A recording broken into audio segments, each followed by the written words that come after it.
The sky was overcast, the kind of gray that pressed down on everything beneath it.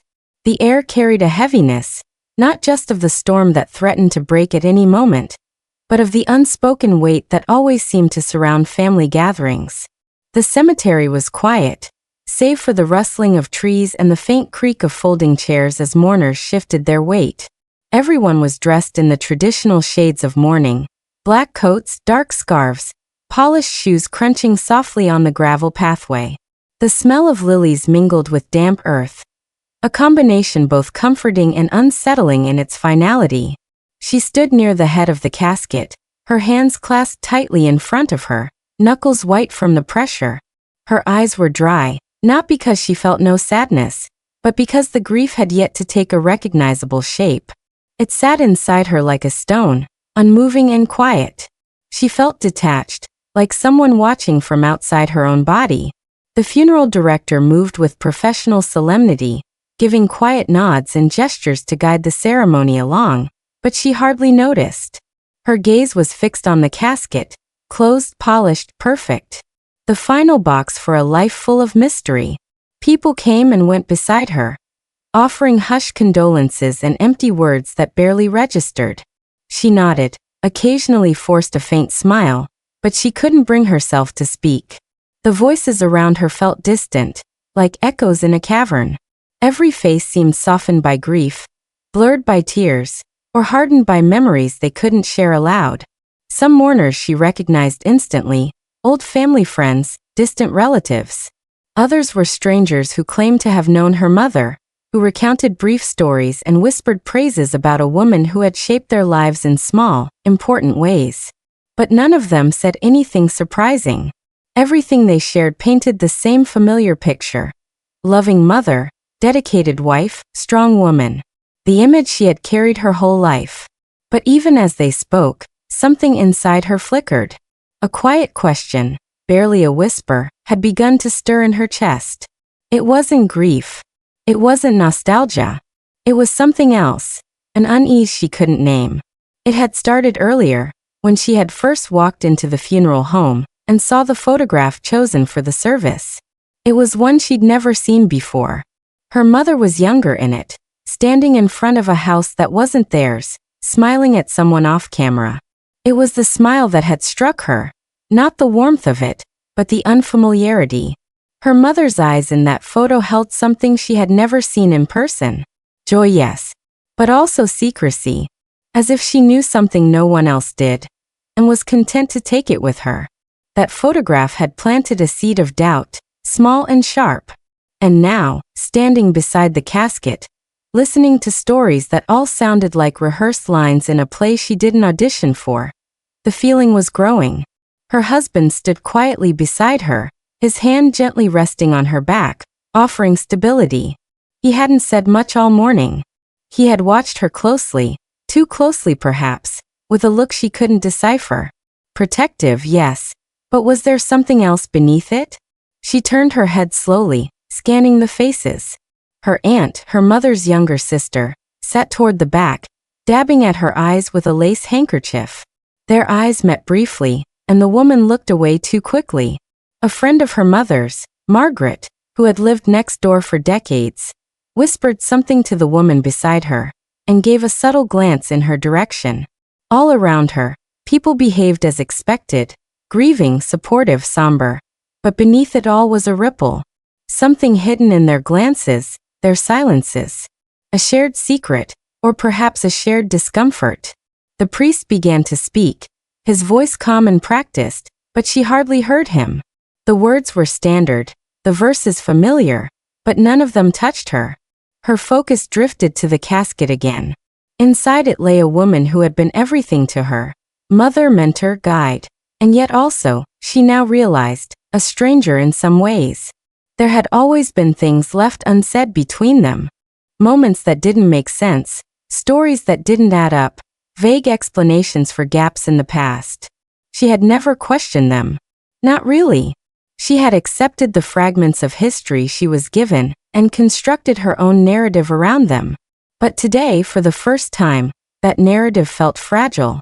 As the final blessing was spoken and the casket was lowered into the ground, She felt an unexpected chill sweep through her, as if the earth itself had released a breath held too long. The sound of the ropes, the soft thud of the mechanism lowering the coffin, the first shovel of dirt, it all came like a slow collapse. She closed her eyes for a moment, trying to summon memories that felt whole, something to hold on to. But instead of warmth or clarity, she saw only the photograph. That smile, that house, that unfamiliar version of her mother. She opened her eyes again as the mourners began to disperse. A few lingered, hesitant to leave, unsure of what to say. Her husband remained by her side, quiet as ever. She hadn't noticed how tightly she was gripping her coat until she tried to move her hands, and found they were stiff. She flexed her fingers slowly, as if waking from a long sleep. The cemetery was growing quieter by the minute, and the wind had picked up. Somewhere behind her, someone was crying softly. Somewhere else, a phone rang briefly before being silenced. Life, rude and unstoppable, was already moving forward. But she wasn't. She stood rooted to the ground, staring into the grave, feeling the weight of something more than just loss. She had come to say goodbye, to mourn the woman who raised her. But now, with the coffin buried and the sky growing darker, she felt no closure. Only questions. Only the cold, creeping certainty that everything she thought she knew was about to unravel. The afternoon deepened into a dull haze as the final handful of mourners drifted away, some pausing to exchange hushed words of sympathy before retreating toward their cars. The gravel crunched beneath careful steps, and doors opened and closed in subdued rhythm, until the cemetery settled into near silence again. She remained by the grave, unmoving, her eyes fixed on the freshly turned earth now filling the space where the coffin had been lowered. The flowers were beginning to wilt already, their colors dulled by the weight of loss and the overcast sky. A damp breeze whispered through the trees, catching the hem of her coat and lifting strands of her hair across her cheek, but she didn't flinch or brush them away. Her husband stayed by her side, his presence steady and close. He hadn't spoken since the priest's final words faded into the background, offering only his silence and the occasional reassuring touch. For a long while they stood there, suspended in a quiet that felt too deep, too absolute. Her mind was still, but only on the surface. Beneath that stillness, questions were rising, small and sharp and relentless. Something had shifted during the funeral, not just in her heart but in the air around her. A strange awareness, like the echo of a truth not yet spoken, had settled into her bones. She was about to suggest they leave, to pull herself out of the numb stupor that had overtaken her, when he leaned slightly toward her. It wasn't a gesture anyone else would have noticed, subtle, protective, intimate. He didn't look at her directly. His gaze was still trained forward, toward the grave, his posture composed. But his mouth moved, close to her ear, and his voice was low. The words were quiet, just a breath above silence. Yet each syllable landed with the impact of a hammer. She didn't move. Not even a blink. For a moment she wondered if she'd misheard him, if the wind had distorted his voice, if grief had made her hallucinate something too wild to be real. But the cold that moved through her chest said otherwise. Her hands, which had just begun to relax, curled into fists again. Her breath caught in her throat, and a chill wrapped around her spine like a hand closing tight. He remained perfectly still beside her, his face calm, as if he hadn't just shattered the air between them.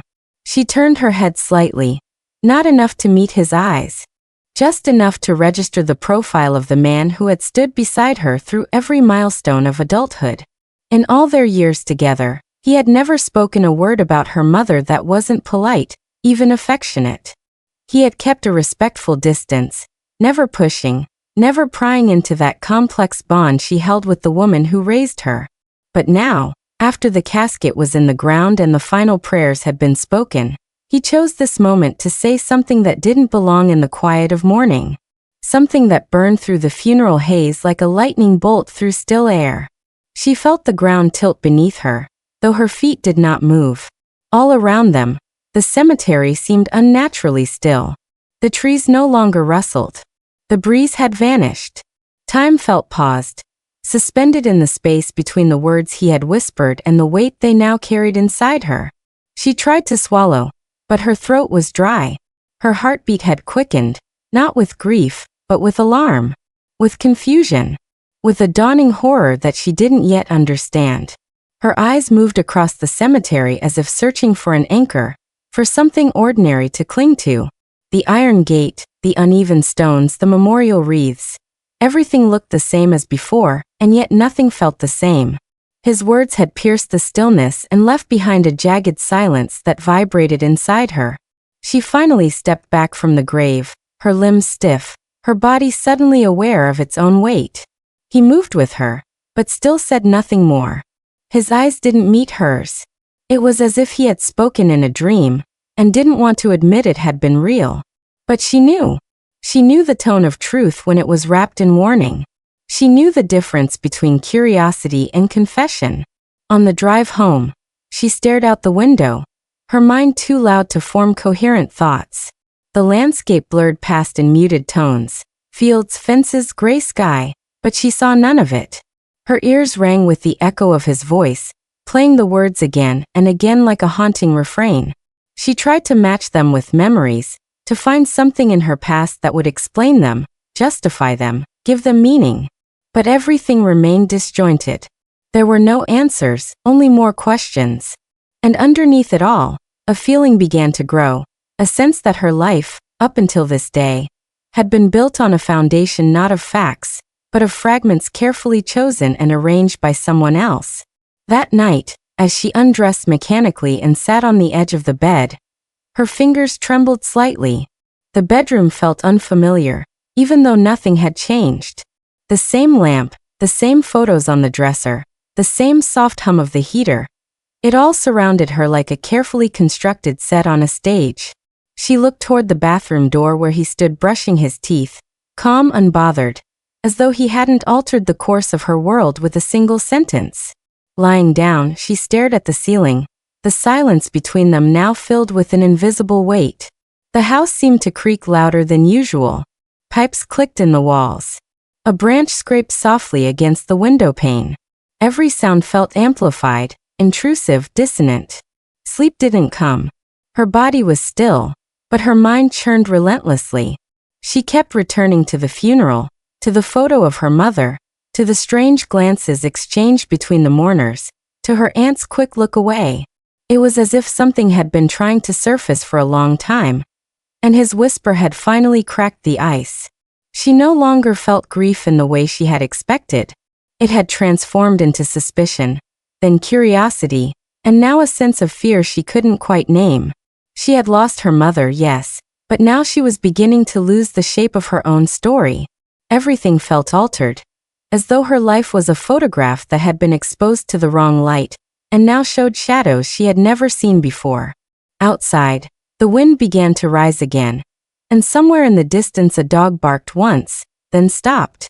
The darkness pressed against the windows, and inside the quiet house, she closed her eyes against the oncoming storm, not the one forecasted in the weather, but the one rising within her, born from a whisper that refused to be forgotten. The morning light filtered in through the blinds, soft and indifferent, as though unaware that the world had tilted ever so slightly for her. She sat at the kitchen table with a cup of tea that had long gone cold, her fingers wrapped loosely around the mug, her gaze lost somewhere beyond the surface of the liquid. The whisper from the funeral hadn't faded with the night. It had taken root in her thoughts, wrapping around every memory, every image of her mother, turning them over and holding them up to a new, more suspicious light. It wasn't just a question anymore. It had become an ache, a pressure, an itch in the back of her mind that wouldn't let her rest. The house was quiet. Her husband had left early for work, leaving behind the soft scent of aftershave and the careful stillness of someone who knew he had said too much. She hadn't asked him to explain, not yet. Not because she didn't want to know, but because something in her told her she had to find the truth for herself. Whatever he knew, it was secondhand. Hearsay. She needed to see it. Feel it. She needed the truth to stare her in the face before she would believe it. She stood slowly, her joints stiff from hours of stillness, and walked down the hallway toward the guest bedroom where boxes had been stored for years. Her mother's things were in one of them, old photo albums, letters, documents, and the random keepsakes that had no other place to belong. The box was heavier than she remembered. As she dragged it into the living room and pried it open, a faint scent of dust and lavender rose up to meet her, a familiar perfume from her childhood. At first, it was ordinary. Photographs from holidays, birthdays, and school events. Her mother's handwriting scrawled on the backs, always in blue ink, always neat. But even the photos now seemed suspect. She studied every smile, every arm around a shoulder, every background. In one image, her mother was holding her as a baby, but the hospital room looked unfamiliar. Not the hospital she remembered from stories. The name printed on the bed's railing was different. A small detail, but it stood out now like a red flag. She kept digging. A folded envelope tucked inside an old cookbook caught her attention. The paper was yellowed, the corners worn soft with time. Inside was a letter, not addressed to her, not signed by her mother, but the tone was unmistakable. It spoke of regret, of decisions made in desperation, of secrets meant to protect. No names were mentioned. No dates. But it was clearly about a child, about a girl who had to be taken, hidden, kept safe. The language was vague but heavy with meaning, and though the letter was unsigned, something deep in her bones told her it belonged to her mother. She read it 3 times, each time slower than the last. Her breath came shallower with every word. This wasn't a note of affection. This was a confession without context. A partial truth with gaping holes. And now, sitting on the living room floor surrounded by fragments of a past she thought she understood, she felt the shape of a lie begin to form. Her first instinct was to call her aunt. Her mother's sister had always been distant, but present. She had attended the funeral, cried during the service, avoided her eyes in the moments that followed. That avoidance now seemed telling. She found her number in an old contact book and dialed before she could second-guess herself. The conversation was brief, clipped, tense.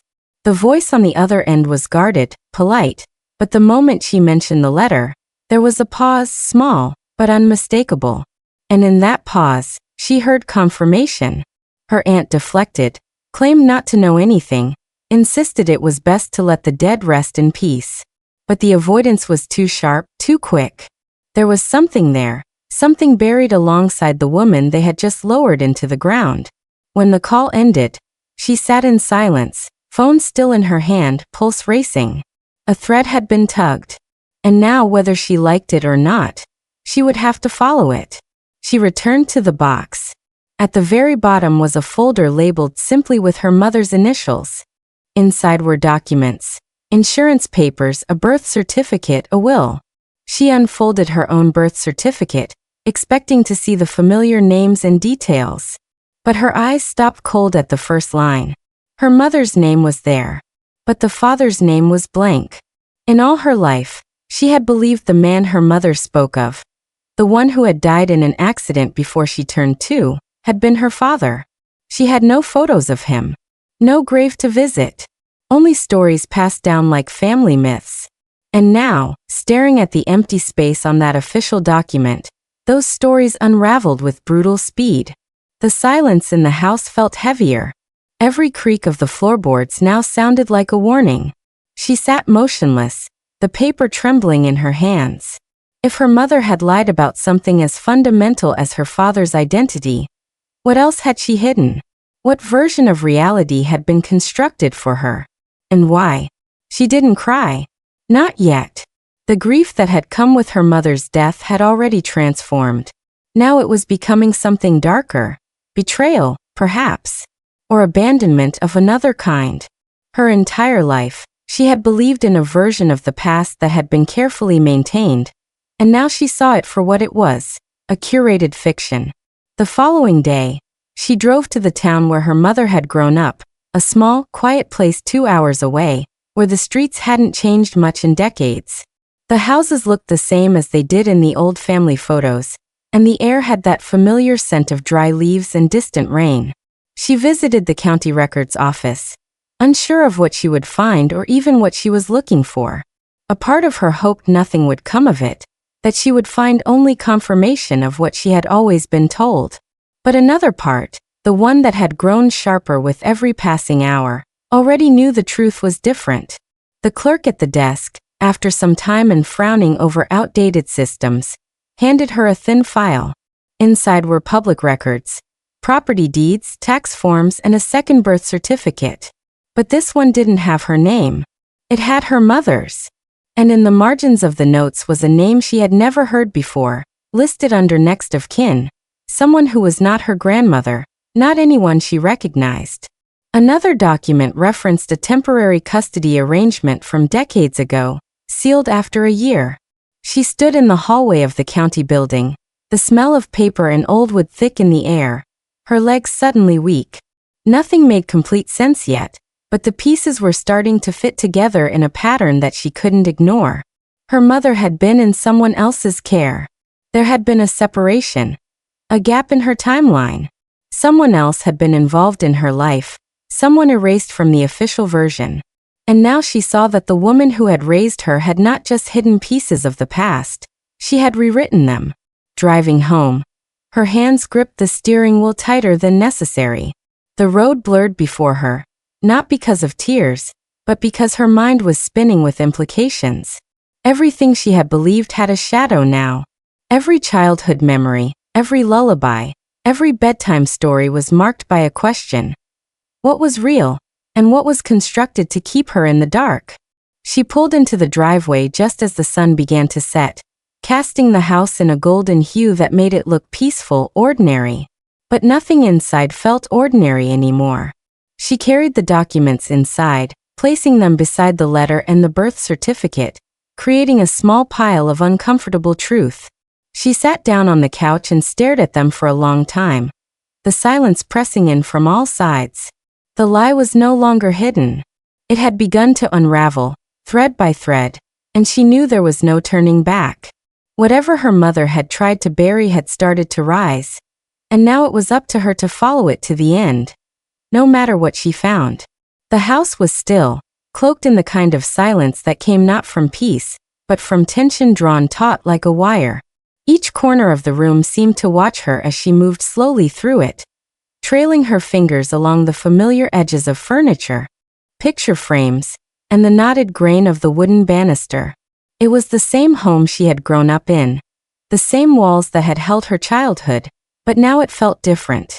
Like it had shifted ever so slightly in its foundation, revealing thin cracks beneath the surface, hairline fractures that had always been there, only now visible in the right light.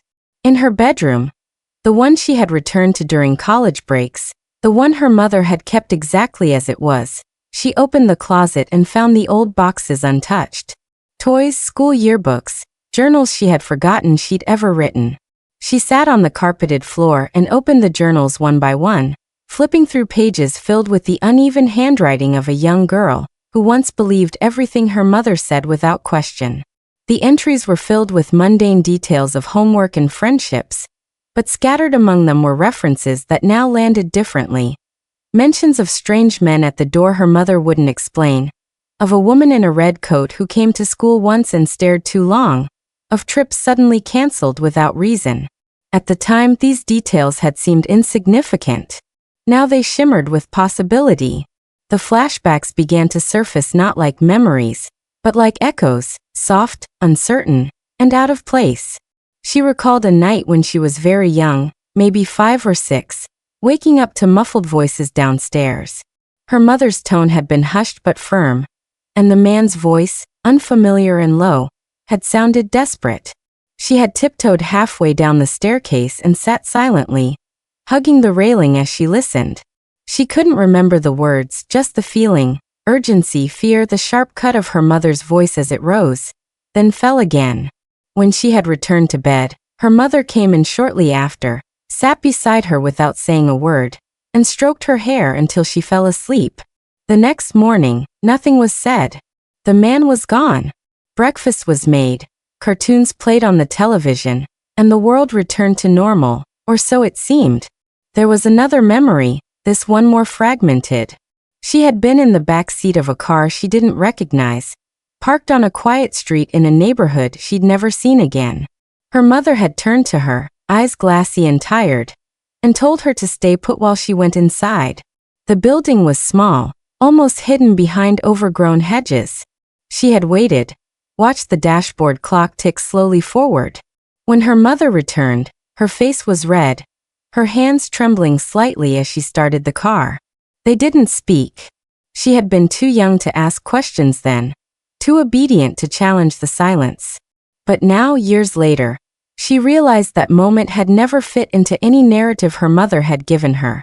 The more she searched through the past, the more fractures she found, small inconsistencies that had once been overlooked, now standing out like wounds on the surface of memory. She remembered an envelope that arrived once without a return address. Her mother had opened it in the kitchen, read the contents silently, then tore it into pieces and flushed it down the toilet. When asked about it, she had only smiled and said it was junk. The moment had passed, absorbed by the countless distractions of childhood. But now, as she sat surrounded by relics of that time, she understood it had meant something. Something important. Something buried. Her aunt's behavior at the funeral now made more sense. The quick glance, the refusal to meet her eyes, the abruptness of the phone call afterward. All signs of someone who knew more than they were willing to say. It wasn't just grief that had made her withdrawn. It was guilt. Or complicity. Or fear. Whatever the reason, the weight of the secret seemed to extend beyond her mother, tangled in branches of a family tree with missing limbs. The house itself became a museum of silent clues. She wandered into the basement and found a locked drawer in an old desk. The key had been taped underneath, nearly invisible, a hiding spot her mother might have chosen in a rush. Inside were photographs, black and white, faded color, some of people she recognized, others of strangers. In one of them, her mother stood beside a man who looked like her. The resemblance was startling. The same chin, the same set of the eyes. But it wasn't the man her mother had always spoken of, the supposed father lost in an accident. This man was different. He looked directly at the camera with a guarded expression, and his arm was around her mother's shoulders in a way that suggested intimacy, but not comfort. She turned the photo over. No writing. No date. She found a second image of the same man, this time holding a baby wrapped in a yellow blanket. Her heart stuttered as she studied it. There was no mistaking it. The baby was her. She recognized the birthmark on her temple, the one her mother had always said appeared after she was born. But this man had held her, smiled down at her like a father, and he was not the man her mother had claimed. This photograph didn't belong in the story she'd been told. It rewrote it entirely. The fractures spread further. In her mother's bedroom, she opened the drawer of an old vanity and found a small velvet pouch containing a bracelet. Simple, silver, engraved on the inside with initials that weren't her mother's or hers. Alongside it was a folded piece of stationery with handwriting she didn't recognize. The note was brief, affectionate, signed with a name she had never heard before. She held it for a long time, the paper soft and thin, as if it might disintegrate under the pressure of her fingers. By the end of the day, the weight of everything she had discovered pressed down on her with unbearable intensity. She sat on the floor of her childhood room, surrounded by evidence that her life had not been as it seemed. Her mind reeled, trying to construct a new version of the past that could hold these pieces together. But they didn't form a neat picture. They clashed, overlapped, contradicted. Flashbacks came unbidden, more vivid now, as if her memory had been cracked open. Her mother's distant gaze during bedtime stories. The hesitation when asked about her father. The locked cabinet in the garage that was always off limits. The frequent changes of address when she was small, explained away by jobs, by opportunity, by the need for a fresh start. At the time, it had all felt like adventure. Now it felt like escape. She realized that her mother hadn't just lied with words. She had lied with silences, with omissions, with careful curation of the past. The woman she had buried was no longer the woman she thought she knew. She was someone else entirely, layered in secrets, shaped by choices that had been kept hidden for decades. And yet, despite the shock, despite the betrayal, a strange clarity settled in. She understood now that her mother's life had been one of constant tension, of decisions made in the shadows. Whatever the reasons, they had been powerful enough to shape everything that followed. There was still so much she didn't know, but the fractures had given her a glimpse beneath the surface. And once that surface was broken, there was no going back. The morning after the discovery hit her like an emotional avalanche. Sleep had been broken and fitful. Every time she closed her eyes, the words echoed like a curse. She lied to you your whole life. It was a simple phrase, but it cracked the very foundation of everything she had known. The air in the house felt different now, thick and heavy with unsaid things. She moved around in a daze, her actions mechanical, her mind caught in a loop of dread. She couldn't ignore it anymore. It wasn't paranoia or grief playing tricks on her. There was something deeply wrong about the story of her life, and now she was being forced to look at it under a harsh and unforgiving light. The first thing she did was dig through her mother's documents. The box where her mother had kept personal papers was locked, but the key was taped beneath the dresser drawer, just as her mother had always kept spare keys. She opened it with a strange blend of guilt and urgency. Inside were birth certificates, old letters, hospital forms, and a few faded photographs. Her own birth certificate lay at the bottom of the stack, but the hospital name didn't match the one her mother had always mentioned. That alone might have been a clerical error, except nothing about the document felt authentic. There was no official seal. The paper itself looked like it had been reprinted, and her mother's signature on the bottom wasn't her handwriting. Not even close. Her hands trembled as she went further, uncovering documents that painted a picture different from the one she'd grown up believing.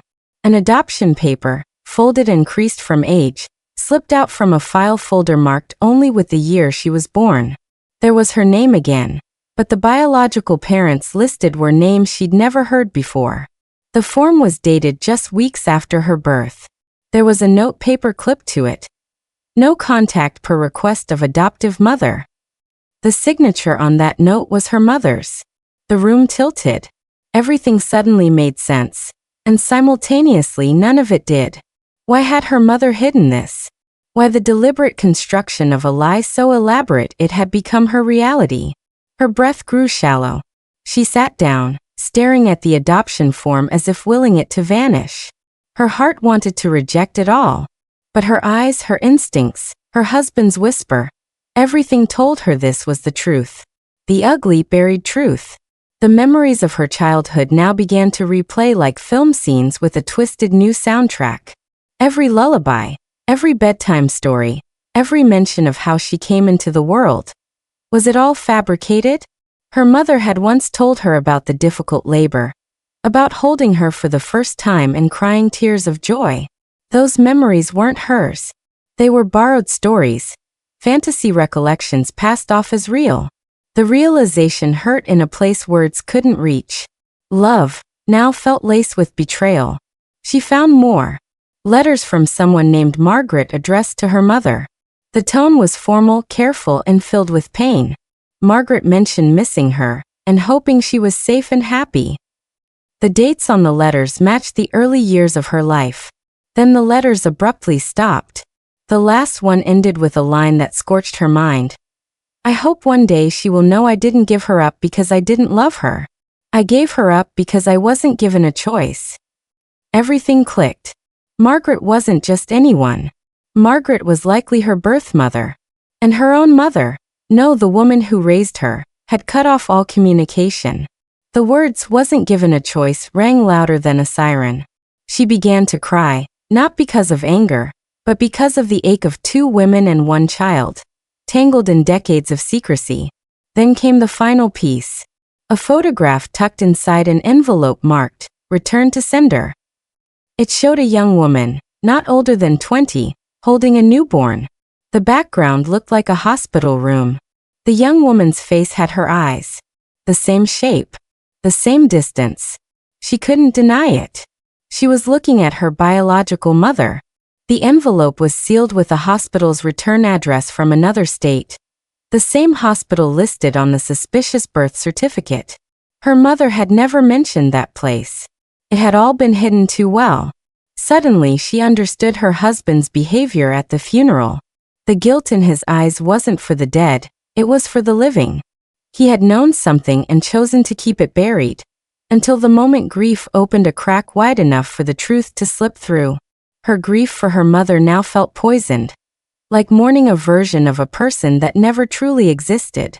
What do you do when the person you loved the most is also the one who betrayed you the deepest? She didn't scream. She didn't call anyone. She simply sat there, surrounded by paper trails of deception, holding on to a picture of a woman she'd never met but somehow already loved. Her mind raced ahead. If Margaret was her real mother, did she have siblings out there? A father? A history? Her identity had been hijacked, replaced by an illusion crafted out of fear, control, or maybe even love. But whatever the motive, it had stolen something sacred, her right to know who she truly was. The ugly truth had finally surfaced, raw and undeniable. And now came the hardest part, deciding what to do with it. She sat at the kitchen table, fingers curled loosely around a mug of cold coffee, her gaze fixed on the untouched surface as if willing it to offer some answer, some meaning, anything to pull her out of the spiral she was descending into. The last few days had passed in a blur, days filled with the suffocating silence of her childhood home, the awkward condolences from relatives who knew nothing about the real story, and the weight of memories that now seemed twisted and suspect. Everything she once believed had begun to splinter, and now she was left in the ruins of a life built on someone else's choices. The truth was no longer something abstract or far away. It was here in the walls, in the boxes tucked away in the attic, in every photograph whose backstory now screamed for re-examination. The woman she had mourned, the mother she had cried for at the funeral, was not the woman she thought she knew. Her entire life had been a carefully constructed illusion, a curated narrative meant to shield her from the mess of the past. And the man who had whispered the truth, the one person she had believed would always stand beside her, had shattered the illusion with one sentence, then left her to pick up the pieces alone. She didn't cry anymore. The tears had dried up, replaced by a simmering determination she didn't know she was capable of. Grief had evolved into something else, something sharper, heavier, more urgent. She needed to understand everything, not just what her mother had hidden, but why. What kind of pain had driven a mother to lie to her child for a lifetime? What secrets had been buried so deep they survived beyond the grave? And who else had known? She started with the house, systematically going room by room. Closets were emptied, drawers overturned, boxes unsealed. Each item was handled carefully, inspected for clues. There were letters, notes, old photographs, some of which she'd never seen before. There were legal documents, one of which changed everything again, a will, unsigned, with a different name listed under beneficiary. Not hers. A name she recognized only faintly, one that had once been spoken in a hushed argument she barely remembered overhearing as a child. Then came the journals, tucked in the back of her mother's wardrobe behind a false panel. Like something out of a mystery novel, she found a stack of leather-bound books filled with slanted handwriting and passages so raw they made her skin crawl. Her mother had been haunted, burdened by guilt and confusion. The entries revealed the emotional war her mother had fought alone for years. Pages detailed the decision to raise a child that wasn't hers. The names, the people involved, the tension between desire and duty. It was all there, laid bare with an honesty that came too late. Her mother hadn't been cruel. She had been scared, desperate, and deeply ashamed. Armed with this new understanding, she made phone calls. Long, difficult calls that reopened old wounds and peeled back the remaining layers of secrecy. Conversations with extended family members who reluctantly confirmed pieces of the story. Her aunt, long estranged, revealed that her mother had taken in a baby from a sister who had disappeared under scandal. A sister who had struggled with addiction and danger, and had begged her to raise the child as her own to give her a chance at life. The truth that had been kept from her wasn't meant to hurt. It had been meant to protect. But protection had a cost. She had grown up feeling like an outsider in her own skin, always sensing a disconnect she could never name. Now she knew why. The truth didn't change the past, but it changed how she saw it. It recontextualized everything. Her mother's controlling nature, her protectiveness, her bursts of unexpected sadness. They all made sense now. It wasn't just about keeping a secret. It was about preserving a life she hadn't been meant to live in the first place. The next step was the hospital. The records weren't easy to get, but persistence paid off. With a mixture of stubbornness and a carefully worded letter invoking the Freedom of Information Act, she gained access to just enough to confirm what she feared. She had been born under a different name, in a different town, to a woman who had disappeared shortly after. A missing person case. A cold file. A ghost of a mother who had slipped through the cracks of the system and the family. It was surreal, piecing together a life that should have been hers. Imagining an alternate reality in which she had been raised by someone else, somewhere else. But she didn't dwell on what-ifs. She couldn't afford to. Instead, she focused on what she could control. The narrative going forward.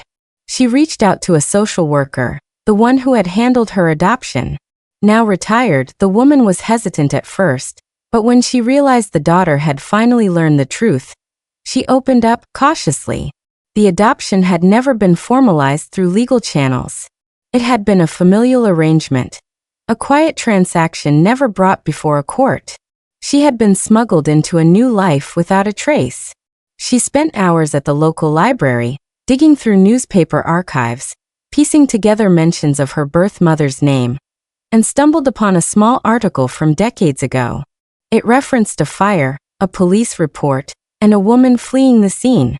There was no follow-up, no confirmation of death. It left the question open. Had her birth mother survived? Had she gone on to start over? Was she still alive? There were too many questions and not enough answers. But for the first time, the power was in her hands. She wasn't waiting for someone else to come forward. She wasn't a passive recipient of the truth anymore. She was the one chasing it.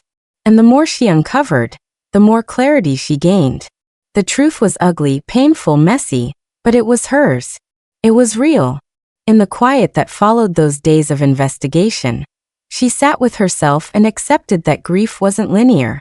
It didn't end when the casket was lowered or when the secrets were exposed. It lingered, morphing from sadness to anger to understanding.